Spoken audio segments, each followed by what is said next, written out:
Shalom, selamat pagi siswa yang saya kasih dalam Kristus Yesus. Kali ini kita akan belajar pelajaran agama Kristen Protestan bab 1, indahnya mengampuni. Bahan Alkitabnya terambil dari kitab Perjanjian Lama, yaitu kitab Kejadian pasal 45 ayat 1 sampai 14, kitab Perjanjian Baru yaitu kitab Matius pasal 6 ayat 14 sampai 15, dan kitab Matius pasal 18 ayat 22 sampai dengan 35.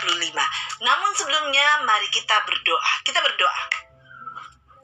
Bersyukur dan berterima kasih kepadamu ya Bapa, karena Engkau begitu baik dalam kehidupan ini.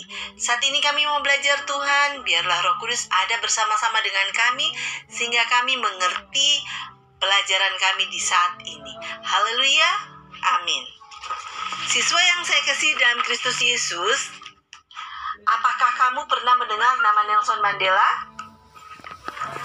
Ia adalah seorang tokoh pejuang Afrika Selatan yang memperjuangkan keadilan bagi kaum kulit hitam di Afrika Selatan yang ditindas dan diperlakukan secara tidak adil. Demi memperjuangkan nasib kaumnya, ia dipenjara lebih dari 20 tahun. Setelah Nelson Mandela dibebaskan dan memenangkan pemilihan umum di Afrika Selatan sehingga terpilih menjadi presiden, orang pertama yang dia undang untuk makan malam bersama adalah kepala penjara. Padahal di dalam masa hukumannya, kepala penjara itu banyak merugikan dirinya. Ketika para wartawan mengajukan pertanyaan kepadanya, mengapa kamu memberi prioritas kepada kepala penjara yang sering menyakiti Anda?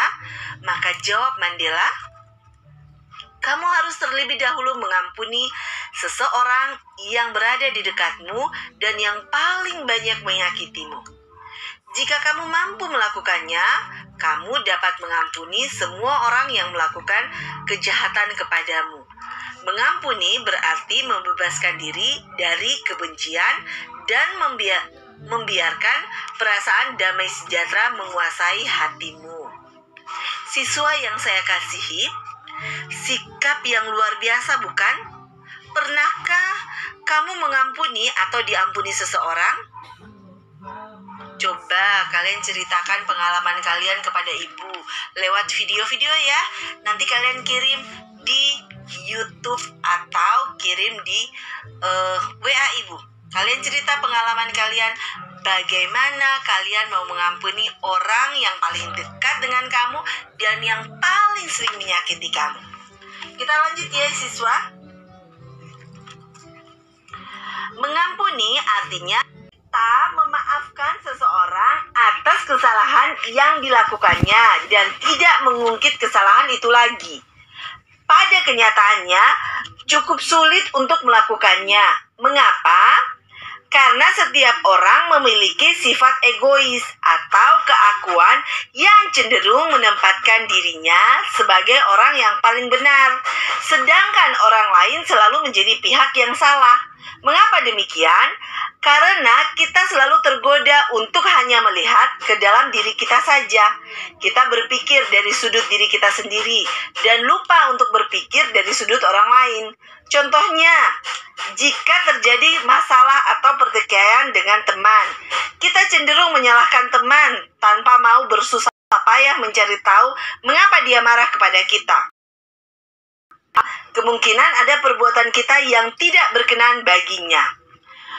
Banyak orang yang mengira mengampuni berarti melupakan masalah, merelakan kesalahan orang lain, membebaskan diri dari kebencian, dendam, dan marah. Sebenarnya mengampuni itu adalah perbuatan yang terutama kita lakukan untuk diri kita sendiri tanpa melupakan orang yang menyakiti kita. Dengan mengampuni, kita melepaskan diri kita dari amarah dan dendam, bukan melepaskan orang lain. Namun seberapa dalam pun luka yang telah terjadi, kita tidak akan sembuh dari luka itu sampai kita mengampuni kesalahan orang yang bersangkutan. Pengampunan adalah sebuah keputusan dari hati, dan mengampuni tidaklah mengubah masa lalu, melainkan mencerahkan masa depan. Artinya, pengampunan yang diberikan tidak berarti menghapus masa lalu karena semua yang telah terjadi. Dengan mengampuni, seseorang dibebaskan dari beban kebencian dan hati terasa damai. Dengan begitu, langkah ke depan menjadi cerah. Apakah mudah untuk melupakan rasa sakit hati kita? Dalam beberapa kasus sangat sulit untuk menyembuhkan luka hati dan rasa benci. Tetapi perlu diingat bahwa pengampunan itu dapat berarti hal seperti berikut ini. Yang pertama, membebaskan diri dari beban kebencian dan menggantikan dengan damai sejahtera. Yang kedua, tidak berarti kita bersedia terluka untuk kedua kalinya. Siswa yang saya kasih dalam Kristus Yesus, bagaimana cara mengampuni? Kamu pernah dipermalukan seseorang, dalam hal itu selalu tersimpan dalam ingatanmu. Semakin kamu mengingatnya, semakin dalam rasa benci. Coba kamu pikir, mengapa dia melakukan hal itu kepadamu? Kemudian cobalah kamu membuat daftar penyebabnya.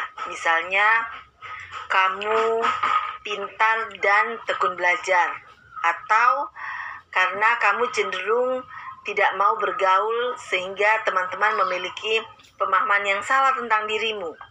Mungkin karena kecerobohanmu menyebarkan rahasia yang dipercayakan kepadamu, atau karena kamu lalai mengundangnya ke pesta ulang tahunmu, atau karena kamu punya teman baru.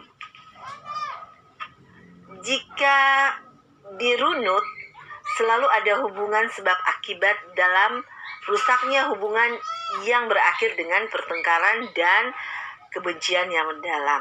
Jika kita berpikir objektif, kita akan temukan bahwa kedua belah pihak turut menyebabkan kerusakan hubungan antara teman atau saudara.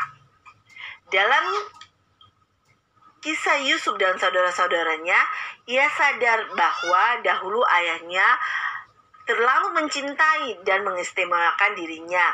Hal itu mengakibatkan saudara-saudaranya iri hati dan mereka membencinya. Wujud dari kebencian itu mereka menjualnya sebagai budak.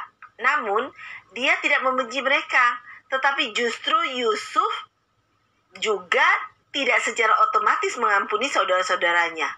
Dia menguji saudara-saudaranya dengan cara menyelipkan piala ke dalam karung adik mereka yang paling kecil. Yusuf ingin menguji saudara-saudaranya apakah mereka telah berubah, atau mereka akan mengorbankan adiknya seperti dahulu kala ketika mereka membenci dan menjualnya sebagai budak. Ternyata saudara-saudaranya telah berubah. Mereka membela adiknya Benyamin serta menangisinya. Bahkan kakak tertua mereka rela ditahan untuk menggantikan adiknya. Melalui cara itu Yusuf mengetahui bahwa kini saudara-saudaranya telah berubah, dan karena itu sudah waktunya dia menyatakan dirinya pada mereka dan memaafkan mereka. Yusuf tidak menanti supaya saudara-saudaranya ketakutan dan mengemis untuk dimaafkan, tetapi dialah yang mengambil inisiatif untuk mendatangi mereka. Memohon maaf pada orang lain atas kesalahanmu. Siswa yang saya kasih dalam Kristus Yesus, demikian pembahasan kita di saat ini. Ibu memberikan kesimpulan kembali ya. Kita belajar hari ini tentang indahnya mengampuni. Indahnya mengampuni ada 2 poin yang kita pelajari. Yang pertama, memahami pengampunan. Yang kedua, bagaimana mengampuni. Siswa belajar, kemudian pahami apa yang sudah Ibu jelaskan. Kemudian pada yang bagian pertama tadi Ibu bilang kalian buat satu video atau cerita tentang bagaimana kisah kalian mau mengampuni orang yang dekat dengan kamu yang melakukan kesalahan. Demikian, kita bertemu di minggu depan. Shalom, selamat siang, Tuhan Yesus berkati.